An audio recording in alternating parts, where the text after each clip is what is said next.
The spring pairings are up, and we'll be talking about the tournaments on this edition of the Seacoast Sports Forum.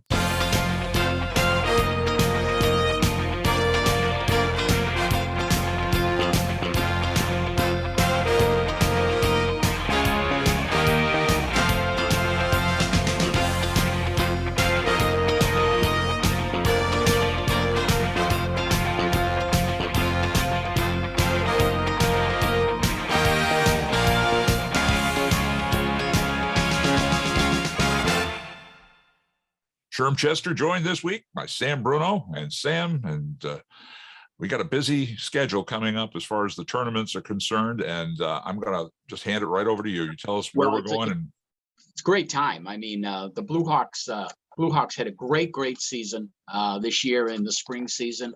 Did very, very well. Congratulations to the track team. They won the other day. Girls track, yeah. And so we'll start off with the championship first, and hopefully there'll be some plaques and medals and trophies down the road. I thought we'll start with baseball and softball, Sherm, first, and we're going to start with Kristen Morissette's softball team because they earned the #1 seed in the state. They are going into the tournament at 17-1. We talked in the previous show about that Concord game being on May 27th, being the big game, the big showdown against the now second-ranked Crimson Tide. And softball team came through. They got grand slam in the end and won it coming from behind. They're turning into cardiac kids down there. Yeah, that is a juggernaut. Just like I said about the lacrosse team, Kristen has got a juggernaut. And just keep it rolling, ladies. Keep it rolling. So looking at the brackets that have just come out, Exeter will be the 1 seed, and they get a first-round bye. They will be going up. Their first game will be against the winner of Alvern and Bishop Girton. That game is going to be played. Let me just check my schedule here. Alvern and Bishop Girton. I had it right here a minute ago. That game is going to be played. Quarterfinal game is going to be played at Exeter High on June 4th, which is going to be coming up shortly. So that's going to be their first round game for the Blue Hawk softball team. If they advance, they'll move on to the semifinal round, which will be at Plymouth State. And the finals in softball this year are going to be Saturday, June 11th at Plymouth State, and that's a night game. That's a 7 o'clock contest. So looking ahead down the road in that bracket.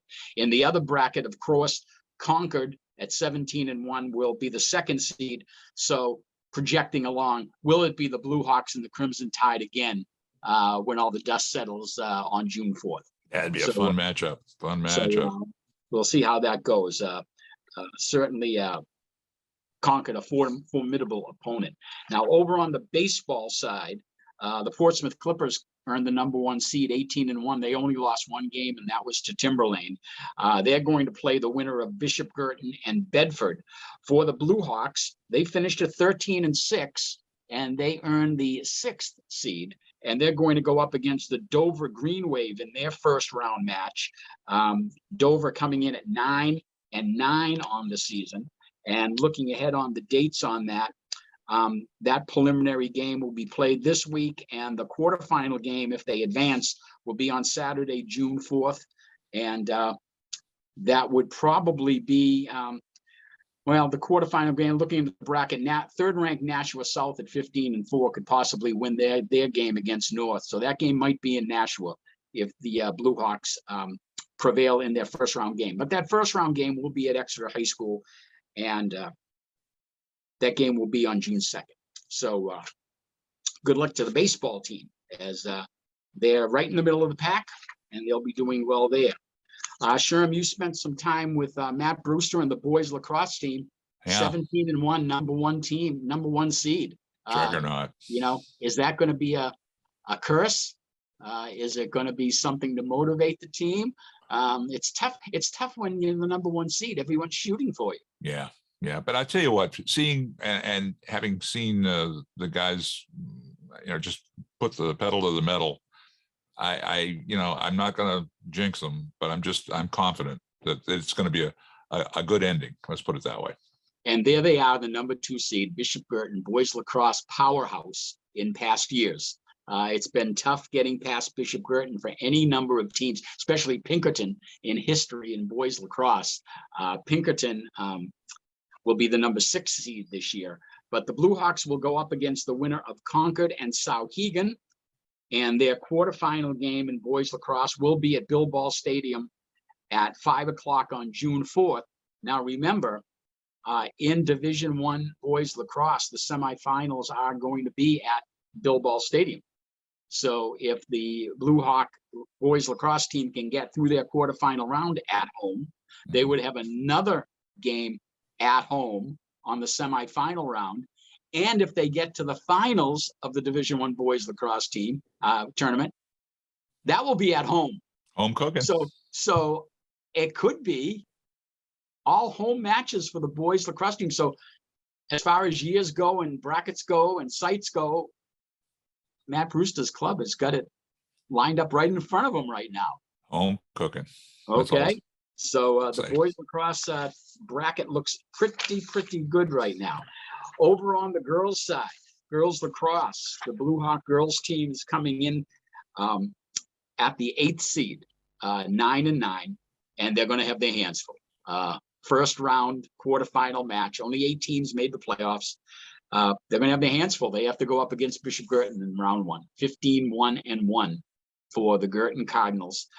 So we'll have to see how that goes. Now, if the Blue Hawk girls pull off the big lacrosse upset against Bishop Girton, the semifinal game will be at Bill Ball Stadium because they are hosting the girls semifinals, and that will be on Saturday, this coming Saturday, coming up on June 4th.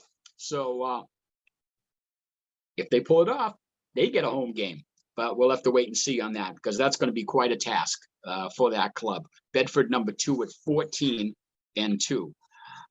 And just recapping Sherm on the tennis side, boys tennis, the Blue Hawks went into the tournament at 9-5. They beat Concord in their first match, but fell to Bedford, the 2nd seed, in their next match by a score of 9-zip. That was tough. Bedford, a very strong boys tennis team. And on the girls' side, the girls' tennis team was ranked 5th at 11-3. They beat Bishop Girton in their first round, then went up against Manchester Central and lost to the Little Green by a score of 7-2. So that wraps up the tennis tournament. So plenty of action over at Exeter High coming up in the next week. There'll be a lot of great tournament games coming up. So looking forward to a lot of good action there. And folks will be able to hear your voice and my voice there on the PA system, and you'll be handling the girls' games for the state, and I'll be doing the boys' games for the state. Right. Let's just recap that again. The girls' lacrosse semifinals, Division I, will be Saturday, June 4th at 5 and 7. The final will be on Tuesday, June 7th at 7 o'clock. Sherm, you're handling the boys. You've got the boys' Division I semifinals on June 8th at 5 and 7. And then you've got Super Sunday. You've got that big June 12th, where you have the Division III final at 2:30, the Division II final at 5, and the Division I final at 7:30. So get a good night's sleep the night before that day. We look forward to that, especially we've been doing it now with the football for a few years, and it's always a fun day. I mean, they space the games out, and some of them only going to overtime. No, they do. We'll see what happens. It goes along, and always a little controversy here or there. But Bill Ball and the crew over at Exeter High host the event so well. Teams like coming to play on the field. Good facilities, and everything works like clockwork. And they have good game managers, and everybody has a good time. So it works out really well. Exactly. I'm going to bring up something at my 2-minute drill, but it was a prime example of like you say, just being able to pivot and be ready to help out the crew at Exeter High School are always there for the NHIAA, and we aim to please. Did you have anything else as far as the Seacoast is concerned, or do you want to move on? No, I think that the tournament season is very exciting. It's going to be a good wrap up. And again, just to kind of put a bow on everything, it's been a great year. You didn't realize what we missed last year with pandemic scheduling and the last 2 years and all that type of situation. And this winter and spring sports season has gone rather smoothly. And all I was going to say, as far as like baseball, for instance, on a given day, anything can happen. But with the Blue Hawks, I know they're deep in pitching, so it's not necessarily a 1, 2, 3, 4. They got 1A and 1B and a few combinations they can go with. So I'm looking forward. I know some other teams are a couple of pitchers deep, but we'll see. We'll see. The best man will come out on top. Well, I have followed that 18-1 Portsmouth team very closely, and they're going to be tough to beat. Yeah. Well, it's pitching and timely hitting. We'll get to the Red Sox somewhere before. Yeah. We'll get to the Red Sox in a few minutes. Let's go to the Celtics. I mean, oh my goodness. I have to admit, I was sitting on the edge of my seat, and for some reason, the Heat just didn't seem to have any heart, to use a cliche I put on the internet one night. It just was too helter-skelter, and of course, the Celtics let them into a couple of those games.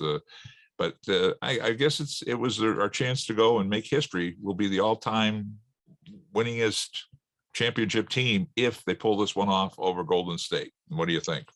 Well, let's talk about that wrap up against Miami. Certainly, there should not have been a seventh game. Boston did not take care of business in Game 6 at the TD Garden. That should have happened, and it didn't happen. Jimmy Butler with an unbelievable performance that night. You've got to think that players of their skill level can shut down one player, and it couldn't happen.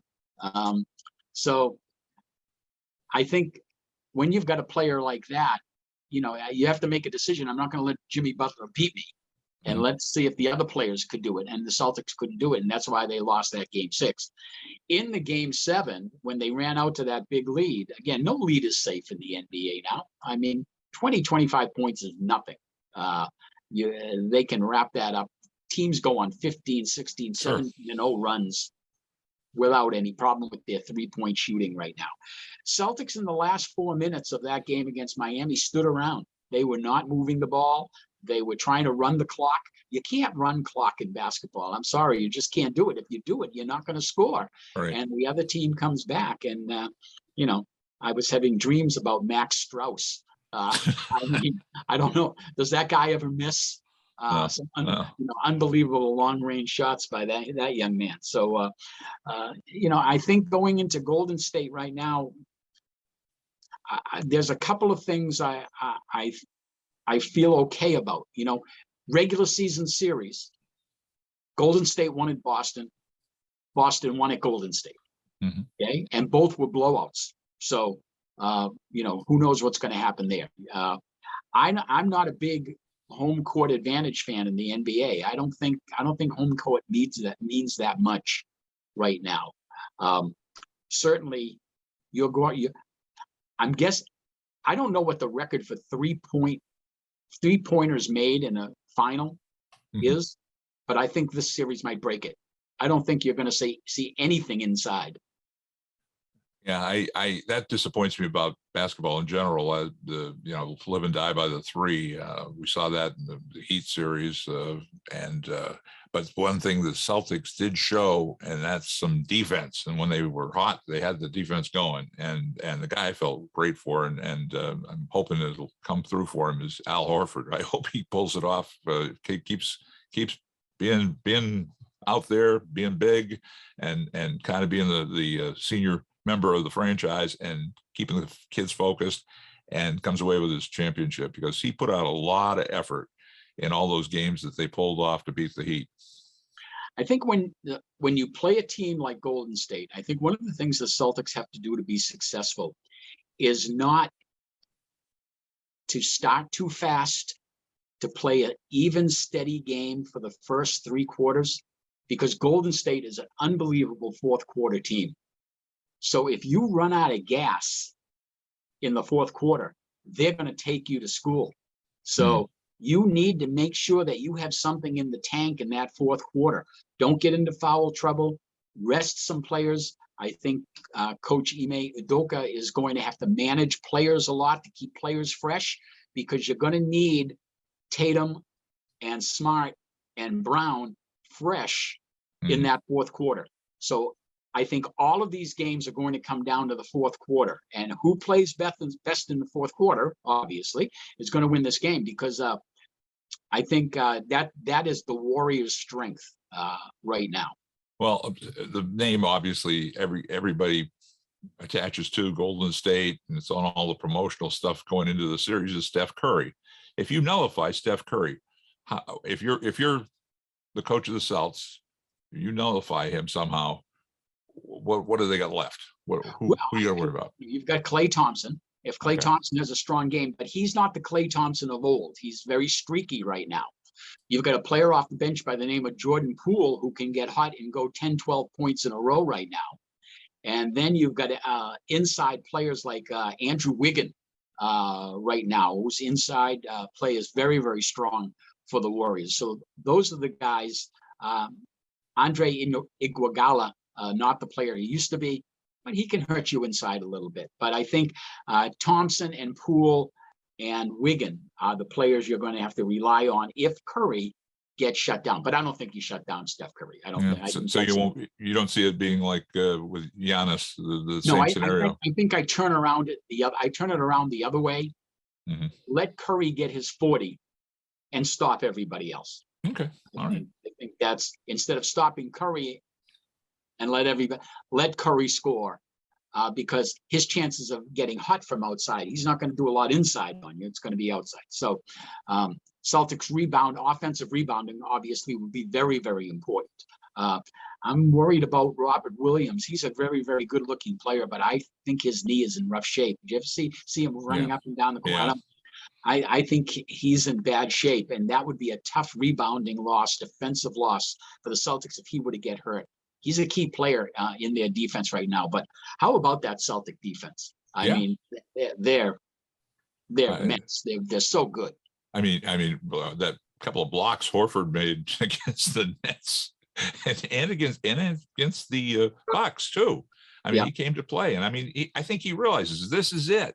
I mean, he's been bouncing around the Celtics and other teams over the past 10 years or whatever it's been for him, and this is it. I mean, he's pushing his career limits here, and his expiration date or whatever you want to use for a cliche. So he's got to step up, and I think he will. Now, what about how long do you think the series is going to go? 6, 7? Oh, I think with the traveling going back and forth, I think it's going to go 7. I think it will. I don't see it going 5, 6 maybe, but probably 7. The X factors for the Celtics for me, which Grant Williams are you going to get? The good Grant Williams or the Grant Williams who are heaving up shots where you say, oh, no, don't do that. Right. And it goes in. But and I think Peyton Pritchard might be important, because if Pritchard's in the game, that means that they're double teaming Tatum and Brown outside and things like that.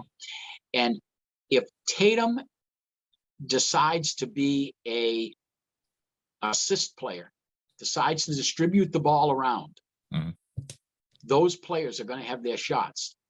And young Mr. White for the Celtics, where has he come from? I mean, what a strong game has he been playing right now? True.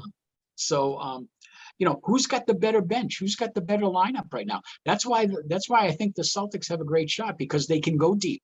They can go 7, 8, 9 players deep. And I think that's going to be important, because you got to keep your stars fresh. Just remember this on top of everything that I say today. Right. Your stars have to be fresh in the fourth quarter. If they're not, the other team will win. Yeah, fresh and healthy. That's the other thing. That factor that we got to hope that everybody stays healthy, doesn't get any problems, COVID or injuries or whatever. And I'd like to see. I don't care if it's 6 or 7 or even 5. I just want to see that championship banner going up, and old Red Auerbach lighting up the stogie up there in heaven. You know what I mean? That'll be the all-time championship. I mean, everybody talked about that rivalry, and we were talking about past shows about the Lakers and Celtics, but the creme de la creme, the Celtics, no doubt about it. I don't care. He's not talking about basketball strategy. One, I felt bad for Mike Breen as a basketball announcer. I felt bad for him. He had to miss that game 7 because he had COVID. Yeah. And Mark Jones stepped in. I was saying, if Breen can't go, we need Kevin Harlan. Okay. Yeah. to jump in, but he'll be back. He'll be And back. the only other thing felt for, the only other person I felt bad for in that Heat series was Duncan Robinson. Yeah. I wish he had been more of a factor for the Heat, but I guess they limited him to just basically garbage time. Yeah, exactly. Yeah, he's been well, buried. He's been buried on the bench late in the season.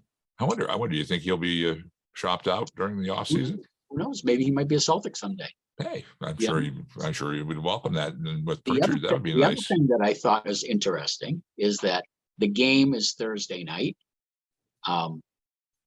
The Red Sox, our beloved Red Sox, are heading to the West Coast. They're going to Oakland. They're going to be right across the bridge. So you're going to have the Red Sox and the Celtics both in the Bay Area this weekend. Okay. So I hope there's no Red Sox.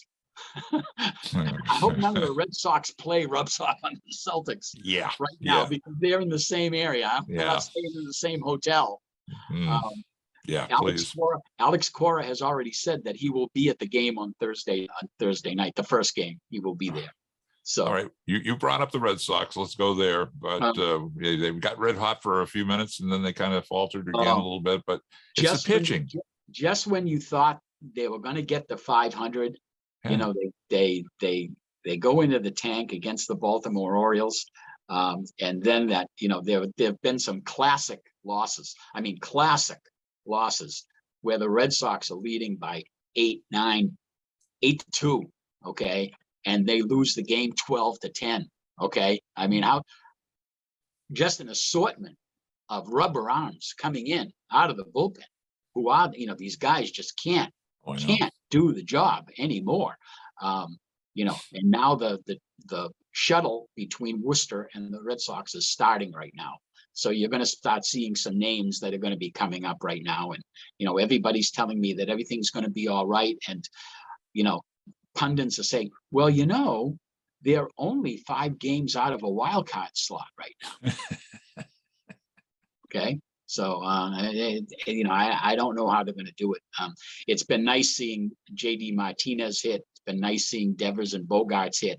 But there's still some problem. Trevor Story coming out of his slump has been a nice addition to the Red Sox lineup right now. But that's not going to overcome the pitching problems that they have right now. 42-year-old Rich Hill the other day, just getting lit up in the first inning. I mean, it's just not there. And again, we're being told Chris Sale is right on the doorstep. He's right around the corner. So we'll probably get 3 starts from Sale, and then he'll get hurt again. Yeah, I just going to say that I'll believe that when that happens. We were talking about the previous program we did. It's kind of sad. You put all this money into these arms, and I understand they've got the money invested. They don't want the guy to blow his arm out and be gone for good. But you got all these name brand pitchers, Sale included, that are just on the bench, and they have to call up all these kids. I'm happy they bring up. I'm happy they bring up some of those kids and give them a shot. You might find lightning in a bottle. Yeah, I enjoy watching Garrett Whitlock. I think he's certainly got some stuff going. I think Tanner Houck has certainly got some potential there. But the Rich Hills and the Michael Walkers of the world and the Nick Pavettas of the world, just not going to cut it. Yeah, no, it's it's going to be interesting to see if the bats just keep staying hot. I mean, that's all it's about at this point, and staying healthy, and stay away from the Celtics. We don't. Well, again, that's what I'm worried about now. I mean, that's the X factor right now. The Red Sox and the Celtics both in the Bay Area at the same time. Okay. Wow. I mean, don't get caught in a traffic jam on the Golden Gate Bridge, fellas. Okay. Amen. Yeah. Amen. Well, they're down at Fisherman's Wharf. They're all down at Fisherman's Wharf. I don't eat any bad fish. No bad fish. Yeah, please. It's going to be interesting. This is going to be an interesting week ahead. 2-minute drill. You were going to tie something into baseball, were you? Well, I'll tell you, Sherm. We do a lot. Sports is certainly a way to get away from things that are happening in the world right now. And certainly it's tough to get away from what happened down in Texas.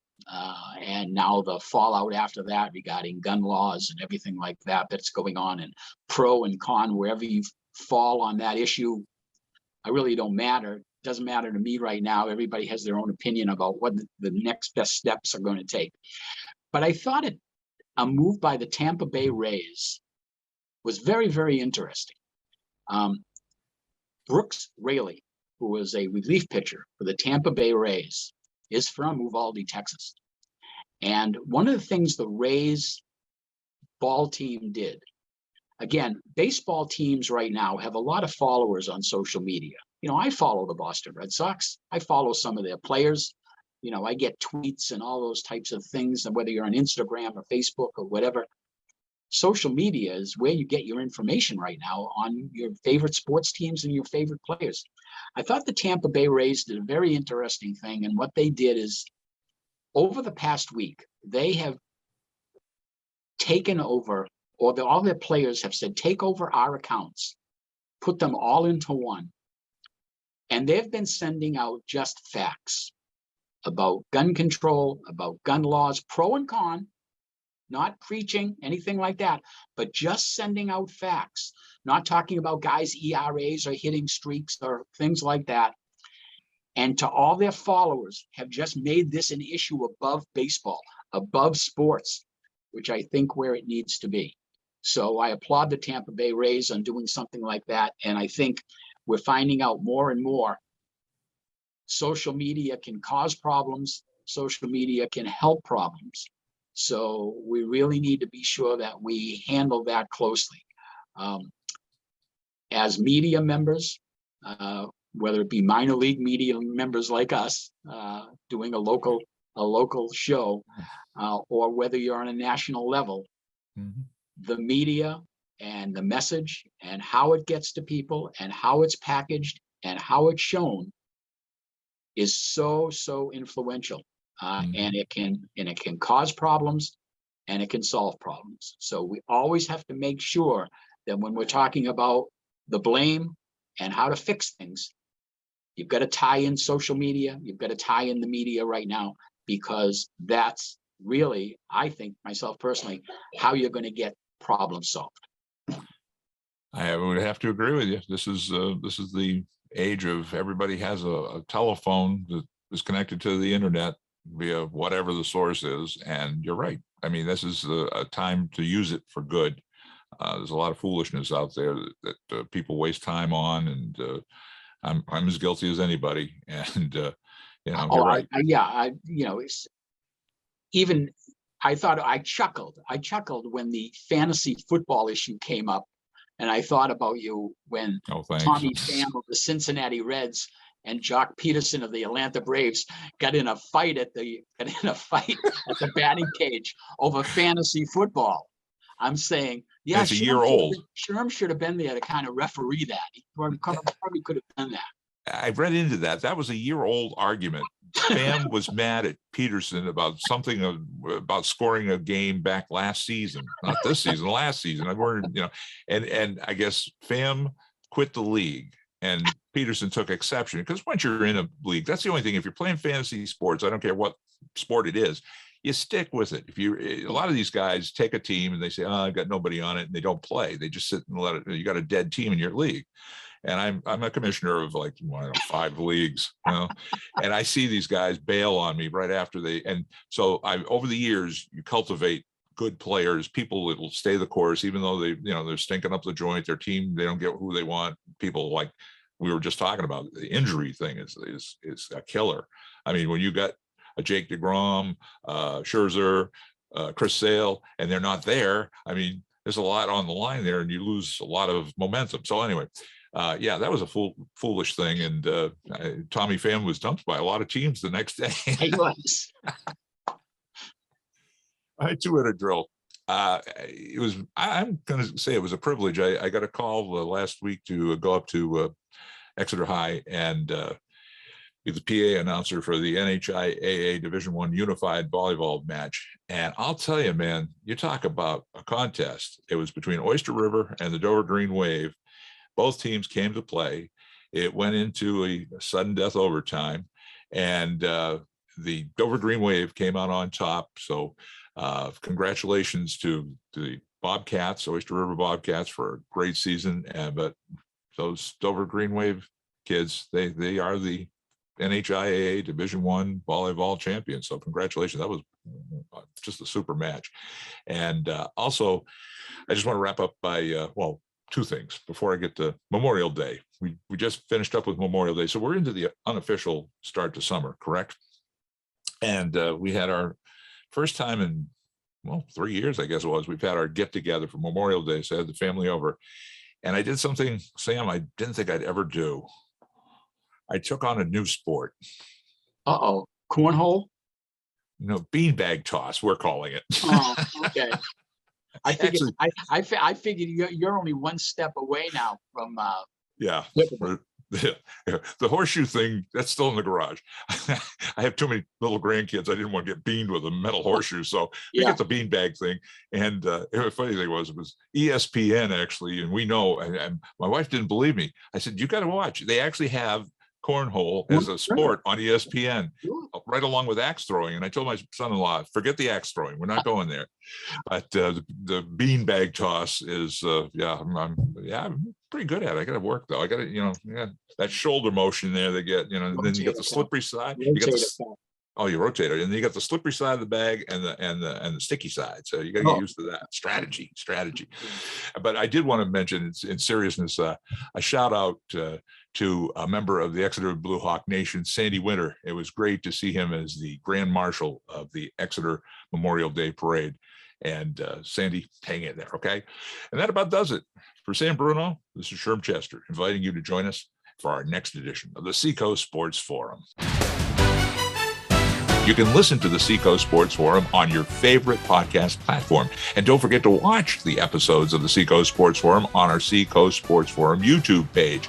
And when you're there, hit the bell to subscribe and like us. And if you have any sports photos or game videos you'd like to send us, or comments, seacoastsportsforum@yahoo.com. This is Sherm Chester inviting you to join us for the next edition of the Seacoast Sports Forum.